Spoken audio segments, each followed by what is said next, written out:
Viewers, सोचिए एक ऐसी दुनिया जहां आप ट्वीट करें, पोस्ट करें या किसी पावरफुल अथॉरिटी पर सवाल उठाएं और कुछ समय बाद वो पोस्ट ही गायब हो जाए बिना किसी एक्सप्लेनेशन के। और जब आप पूछे कि भला ये पोस्ट क्यों हटाया, तो जवाब मिले सिस्टम ने बोला हटा दो। ऐसे में क्या होगा जब आपके फ्रीडम ऑफ स्पीच का दरवाजा क्वाइटली बंद कर दिया जाए और आपको पता भी ना चले। यही हो रहा है भारत में और इस वक्त एक बड़ी लीगल बैटल चल रही है एलन मस्क की कंपनी एक्स और मोदी सरकार के बीच। और इस बैटल का सेंटर है एक सेंसरशिप पोर्टल जिसे एक्स ने ऑफिशियली चैलेंज कर दिया है कर्नाटका हाईकोर्ट में। पर इस मामले में अब सेंटर का क्या रिस्पॉन्स सामने आया है जो खुद में चौंका देने वाला है, उस पे एक नजर डालते हैं। एलन मस्क की कंपनी एक्स ने भारत सरकार के खिलाफ एक रिट पिटिशन फाइल किया है जिसमें उन्होंने अक्यूज किया है कि सरकार आईटी एक्ट के सेक्शन 79 सबसेक्शन 3B का मिसयूज करके एक ऐसा अनलॉफुल ब्लॉकिंग रेजिम क्रिएट कर रही है जिसमें प्रोसीजरल सेफगार्ड्स नहीं है।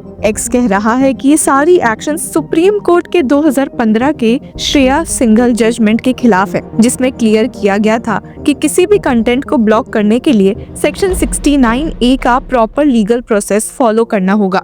अब यहाँ पर थोड़ा लीगल समझते हैं। सेक्शन 69A कहता है कि गवर्नमेंट किसी भी कंटेंट को ब्लॉक कर सकती है अगर वो सोवरेनिटी, इंटीग्रिटी, सिक्योरिटी या पब्लिक ऑर्डर के अगेंस्ट हो, लेकिन उसमें एक प्रोसेस होता है। नोडल ऑफिसर से रिकमेंडेशन डेजिग्नेटेड ऑफिसर तक जाता है, हियरिंग होती है, रीजन ऑर्डर दिया जाता है। लेकिन एक्स कह रहा है कि सरकार सेक्शन 69A को बाईपास करके सेक्शन 79 सबसेक्शन 3B का मिसयूज कर रही है जिसमें ये बोला गया है कि अगर प्लेटफॉर्म ने अनलॉफुल कंटेंट को तुरंत नहीं हटाया तो वो अपनी लीगल इम्यूनिटी खो देगा। और अब बात आती है सहयोग पोर्टल की जिसे एक्स ने डायरेक्टली सेंसरशिप पोर्टल बोला है। इस पोर्टल के जरिए सरकार ने हर सेंट्रल मिनिस्ट्री, स्टेट गवर्नमेंट, हत्ता की लोकल पुलिस स्टेशन को भी अथॉरिटी दे दी है कि वो एक्स को कंटेंट रिमूव करने के लिए कह सके। एक्स का कहना है कि ये एक पैरेलल सिस्टम क्रिएट हो गया है जो इलीगल है क्योंकि ये श्रेया सिंघल जजमेंट और ब्लॉकिंग रूल्स को वायलेट करता है। तो सरकार क्या कह रही है इस पर? एक सोर्स से पता चला है कि सेंट्रल गवर्नमेंट के एक ऑफिसर ने कहा है कि process will be followed and social media platforms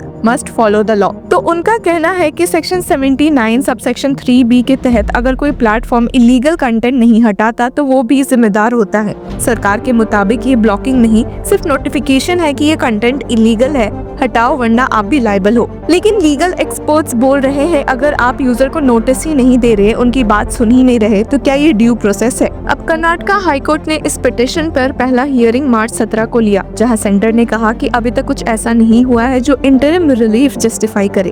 और अब अगली डेट है मार्च 27 की जहां कोर्ट डिसाइड करेगा कि क्या एक्स को टेम्पररी प्रोटेक्शन मिलनी चाहिए या नहीं। इस पिटिशन का आउटकम सिर्फ एक कंपनी के लिए नहीं, पूरे डिजिटल इंडिया के लिए बहुत क्रिटिकल हो सकता है। इसी के साथ एक्स के चैट बॉक्स ग्रोक की बढ़ती पॉपुलैरिटी और already legal battle between x और यूनियन गवर्नमेंट के बीच जब ये बात भी सामने आने लगी कि शायद एक्स के कुछ ट्वीट्स भी ब्लॉक हो रहे हैं, उस पर कमेंट करते हुए सीनियर एडवोकेट प्रशांत भूषण ने ट्वीट किया कि so the Modi government is clearly rattled by Musk fact-checking AI Grok, which does a more objective job than most humans and is rapidly exposing propaganda and misinformation। अब अगर हम x द्वारा file petition पर आए तो उन्होंने अपने पिटिशन में ये बोला है कि उनका बिजनेस मॉडल ही इस इलीगल ब्लॉकिंग से थ्रेट में आ गया है। उनका कहना है एक्स का रेवेन्यू उसके यूजर्स और उनके लॉफुल कंटेंट से जनरेट होता है। अगर आप बिना रीजन के कंटेंट हटा रहे हैं तो हमारे प्लेटफॉर्म की क्रेडिबिलिटी और वायबिलिटी दोनों खत्म हो जाती है। साथ ही उन्होंने आर्टिकल 14 का रेफरेंस भी दिया, इक्वल प्रोटेक्शन ऑफ लॉ, जो इस आर्बिट्रेरी ट्रीटमेंट से अलेजेडली वायलेट हो रहा है। लीगल एक्सपर्ट्स जैसे सॉफ्टवेयर फ्रीडम लॉ सेंटर के प्रशांत सुगातन कह रहे हैं कि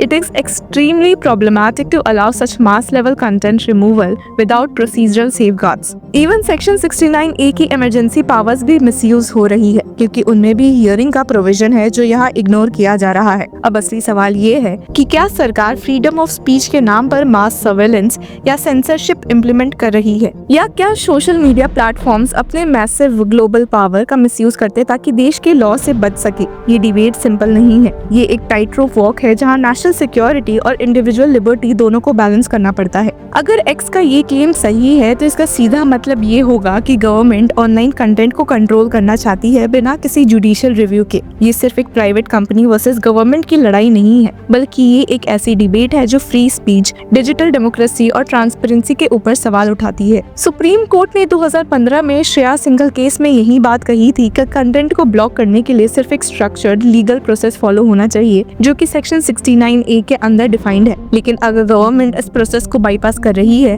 तो क्या ये सुप्रीम कोर्ट के ऑर्डर का ओपन वायलेशन नहीं है? एलन मस्क ने खुद पहले भी इंडियन गवर्नमेंट के सेंसरशिप पॉलिसीज पर सवाल उठाए हैं। उनका कहना है कि फ्री स्पीच है एक फंडामेंटल राइट और अगर गवर्नमेंट प्लेटफॉर्म्स को बिना जुडिशियल रिव्यू के प्रेशराइज करेगी तो ये एक डेंजरस प्रेसिडेंट बन सकता है। आपको याद होगा कि पिछले साल जब एक्स ने इंडियन गवर्नमेंट के टेक डाउन रिक्वेस्ट को चैलेंज भी किया था, तब भी ये मुद्दा डिस्कस हुआ था। अब फिर से ये डिबेट गर्म हो गई है, पर सवाल ये उठता है कि कर्नाटका हाई कोर्ट इस मैटर को कैसे देखेगा। क्या कोर्ट गवर्नमेंट के फेवर में जाएगा और कहेगा कि सेक्शन 79 सबसेक्शन 3B का इंटरप्रिटेशन सही है, या एक्स का स्टांस मजबूत होगा और कोर्ट कहेगा कि गवर्नमेंट का अप्रोच अनकॉन्स्टिट्यूशनल है। अगर एक्स इस केस को जीत जाता है तो ये एक प्रेसिडेंट बनेगा जो फ्यूचर में सेंसरशिप रिलेटेड केसेस पर इफेक्ट डालेगा, और अगर गवर्नमेंट जीत जाती है तो इसका मतलब होगा कि सोशल मीडिया प्लेटफॉर्म को गवर्नमेंट के टेक डाउन रिक्वेस्ट बिना किसी सवाल जवाब के फॉलो करना पड़ेगा। तो व्यूअर्स, अब बात आपके हाथों में है। क्या आपको लगता है कि एक्स सही डायरेक्शन में फाइट कर रहा है सिटीजन के डिजिटल राइट्स के लिए, या क्या सरकार का ये स्टेप सही है ताकि इलीगल, वायलेंट या फेक कंटेंट तुरंत हटाया जा सके? क्या डिजिटल इंडिया में ट्रांसपेरेंसी सैक्रिफाइस हो रही है सिक्योरिटी के नाम पे? कमेंट सेक्शन में अपनी राय जरूर दे। और अगर आपको ऐसे ही लीगल बैटल्स का सिंप्लीफाइड ब्रेकडाउन चाहिए हर वीक, तो लॉ चक्रा को सब्सक्राइब करना ना भूलें। Hello law lovers and justice seekers, welcome to law Chakra. हम आपके लिए लेकर आए हैं कुछ बहुत ही exclusive. Introducing law Chakra prime membership, जो आपको देगा exclusive access like never before. चाहते हो कि सबसे पहले आपको मिले latest legal updates? Law Chakra prime के साथ आपको मिलेगा early access to exclusive content, critical case analysis, courtroom battle का ब्रेकडाउन, वो भी बाकी व्यूअर्स से पहले। मोर अपडेट्स, मोर एनालिसिस, यानी कि फुल इनसाइडर एक्सेस, वो भी बस घर बैठे। यही नहीं, प्राइम मेंबर को मिलेगा access to exclusive interview session with renowned जजेस, लीगल एक्सपर्ट्स एंड लॉयर्स। ऐसे इनसाइट्स जो आपको कहीं और नहीं मिले। इसी के साथ अगर आप कभी सोचे कि हम कैसे लेकर आते हैं आपके लिए ये लीगल अपडेट्स, तो इसके लिए भी प्राइम मेंबर्स के लिए है हमारे पास एक special sneak peek behind the scenes of law chakra. Brainstorming session से लेकर ब्लूपर्स तक सब कुछ। In short, more content, more update and more analysis. Political legal controversies हो या इन डेप्थ लीगल सेशंस, सब कुछ आपको मिलेगा एट वेरी मिनिमल प्राइस। बनिए लॉ चक्र की प्राइम मेंबर और अनलॉक कीजिए full potential of legal knowledge. अभी ज्वाइन कीजिए।